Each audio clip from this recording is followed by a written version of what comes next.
नमस्कार, one India Hindi में आपका स्वागत है और मैं हूं आपके साथ विवेक। देश भर में कोरोना संकट के बीच ऑक्सीजन की कमी मामले में सुप्रीम कोर्ट में गुरुवार को भी सुनवाई हुई। इस दौरान सुप्रीम कोर्ट ने केंद्र सरकार के ऑक्सीजन के बफर स्टॉक को लेकर सवाल उठाया। अदालत ने कहा, ज्यादातर अस्पताल SOS कॉल दे रहे हैं और उनके यहां 1 घंटे या 2 घंटे की ऑक्सीजन बची है। ऑक्सीजन के बफर स्टॉक को सुनिश्चित किया जाना चाहिए। पिछले आदेश में सुप्रीम कोर्ट ने बफर स्टॉक बनाने को कहा था, उसको लेकर केंद्र सरकार ने क्या किया? जस्टिस चंद्रचूड़ ने कहा कि बेड के आधार पर ऑक्सीजन के आवंटन के केंद्र के फॉर्मूले में सुधार की जरूरत है। जब आपने फॉर्मूला तैयार किया तो हर कोई ICU में जाना नहीं चाहता था। घर में ऑक्सीजन की आवश्यकता होती है। ये फॉर्मूला परिवहन, एम्बुलेंस और कोविड देखभाल सुविधा को ध्यान में नहीं रखता है। दिल्ली के लिए आपका फॉर्मूला कमतर है। सुप्रीम कोर्ट ने कहा कि हमें मुद्दे को अखिल भारतीय स्तर पर देखने की जरूरत है। ऑक्सीजन का ऑडिट जरूरी है।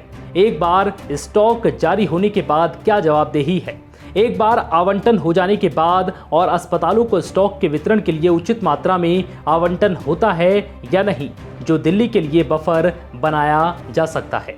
दिल्ली में ऑक्सीजन की दहशत नहीं होनी चाहिए।